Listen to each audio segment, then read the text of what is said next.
Hey guys, welcome to Miami and welcome to the unveil of the BMW XM by Kith. In this video, we're going to give you a close look behind the scenes of the entire Kith collection of BMW cars. And to talk about those, I have here with me Tobias Weber. He's in charge of brands and partnerships at BMW, and he knows everything there is to know about this collaboration. So before we even go into this, Toby, tell me how this story came to life together with Kith and Ronnie Fieg. Yeah, let's do that. So Ronnie reached out at some point about 5 years ago, and he wanted to work with BMW, and it was very important for us right from the start that whatever we do needs to be authentic, credible. So I tried to understand in the beginning where his passion for the brand comes from, and he shared a very personal story about his grandfather basically driving the car here next to me, the E30 M3, and that when he was growing up he was always dreaming of the brand. So I said, let's make that the core of our partnership, and then we wanted to tell a story about the past and the present, so this is what got us here. So what's the connection between the two cars? I guess it starts with the color, right? Yes. So, and also what we've done here is like it's a play about the different generations of M3 and M4, the first and basically the current generation, right? So what we wanted to do is actually tell that story not only by the name, but also by the color. So we introduced this design study that brought Cinnabar Red from the E30 to the M4 as a one-off because it's not available anymore today. Gorgeous. So we wanted to really put them side by side to make people understand what this is all about. And then we turned it into an actual limited edition car, and that one is available in 3 colors, black, silver and white. That was also originally available for the E30 M3. So there's a lot of connections between the past and the present, but with Cinnabar Red I think it's easy to catch. And I guess this took everyone by surprise, right? Nobody expected this collaboration. And from what I know, the 150 cars, they were sold out quite quickly. Yes. Do you remember the time they took to? 23 minutes. 23 minutes. Yeah. Okay, so 2 years later, we're going into chapter 2. We were blown away by the love for this project, and everybody was appreciating, the storytelling behind it. And again, there's a lot of collaborations out there, and we wanted to do something that stood apart, and was differentiating ourselves.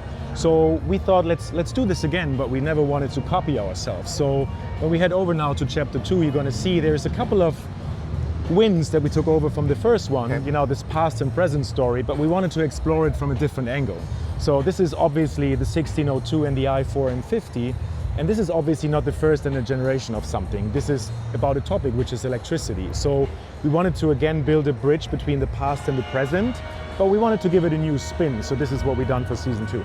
So what's the spin though? Because a lot of people look at the 1602 and they expect a gasoline engine in there, but it's not. So there's a great story behind this car. So it was released, obviously the 1602 has been in the market, but we did a one-off concept car in '72 for the Olympics in Munich. The electric one, I exactly. remember now, the orange one. Incredible color. So we wanted to tell the story about the first electrified BMW that had ever been released as a concept back then, because that was 50 years ago. And back in the day when we launched, the i4 M50 was the latest electric car that was available. So we wanted to, again, put them side by side, but also, again, explore the color story from a different angle. And this was a story about electricity. Ronnie said, let's do a color for this, let's do something that is also telling the story about electricity and the environment and all of that. So he came up with this idea of creating Vitality Green, and this is what you see here. And here is an interesting tidbit that you might not know. So Kith has this loyalty tiers for their customers, and basically the highest tier is actually called Vitality. That's great. But how difficult was it to go from an M3 to do an i4 M50 in the company? I'm assuming this was all to promote the future of the brand, Neue class and all of that. Was that a difficult conversation usually? Not at all, Horatio, because everybody is so excited about this new opportunity for the brand and electrification and all of that. And the good thing about the i4 M50, still till today obviously, is that it's a true BMW, yet it comes electrified. And I think also for a lot of our customers that made electricity available for core models. And I think this is why when we spoke about this model, everybody in the company said, let's do this. This is amazing. This is an evolvement from what we've done before. So no, it wasn't a challenge at all. Gotcha. So now we move to chapter 3. Yes. And I guess that's a nice segue because you went from pure gasoline to electric, and now you're looking into the hybrid, right? Yeah, so we have the BMW XM, but this is a great story, right? It's not just the story of the XM, but also the story of the M1. So we will spend a lot more time here to talk about these two because, of course, supercar, and then of course, this bold design on the XM with a crazy color that I absolutely love. So let's start how these two come together. What's the story here? Yes, so it's a different angle again of bridging the past and the present, and I think this is the red thread you see in all 3 seasons, which is, I think, the beauty of this partnership. And again, we didn't want to copy what we've done before. So Ronnie fell in love with the M1, which is obviously a car that, is so iconic for the brand. And then we were thinking, what sort of past and present storytelling can we do? Because obviously the XM is not the the successor of the M1. Yet those two cars are the only M cars that were available as M only. You know, they're not based on a series production car. So again, this is a different way of combining the past and the present. And this is, we wanted to show, you know, what BMW M is capable of and what genes are they sharing. So this was the spin for number 3. Colors, let's talk colors. Yes, So yes. Techno Violet, I love this color because I ordered this one on my M5 Touring, so I'm excited about that. Yeah. I know, that's Yeah. awesome. But then of course, Frozen Techno Violet, it's even more special. Yes. I know it's not easy to do something like that.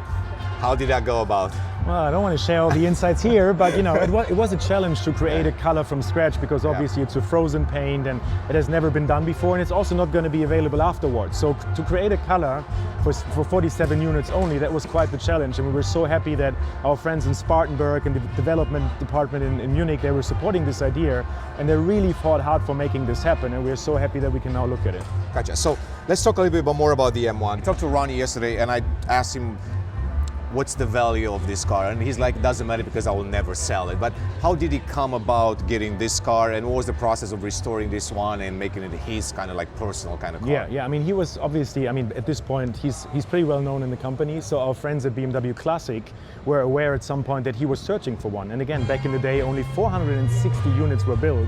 It's nearly 50 years ago, so they're pretty rare. Yeah. And we are very happy that together with BMW Classic, we could source one for him. And even though it was not painted in the beginning, you know, because we did the Techno Violet afterwards. What was the original color? Do you remember? I think it was a red, if I remember correctly. Okay. And you know, the idea was that we need to come up with something that has the best substance. You know, we always speak about once the bones are in perfect condition, whatever you do afterwards, the restoration, everything is a bit easier. So this is what was very important for the car as a basis.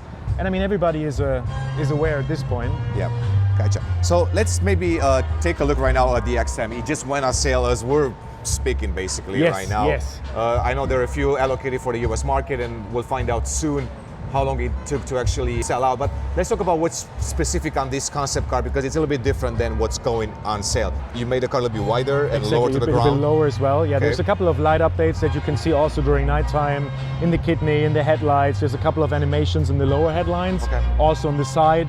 So you guys check that out. You know, there's a lot of storytelling in that, etc. And then what was our goal right from the start is that we bring as much as possible from this concept car to the actual limited edition. And you know, most of all, it was so important to make this color available. So this is what we fought on so hard, and again, so lucky it worked out. Yeah, and luckily I filmed last night, so there are a lot of details that we're going to put on this video so they can see. I mean, Yes. there is clearly a Techno Violet, you know, Kith logo right there. Exactly. The lights are also Yes, violet yes. because it's a concept car. You can't have that in production series. Unfortunately, You know, this yeah. one, it's also, you know, violet, the kidney Yes, grille. yes. Inside there is a cool Kith widget from what I heard. I haven't seen Yes, it yet. yes, yes. But you know, I guess my highlight in this car is really the bucket seats, right?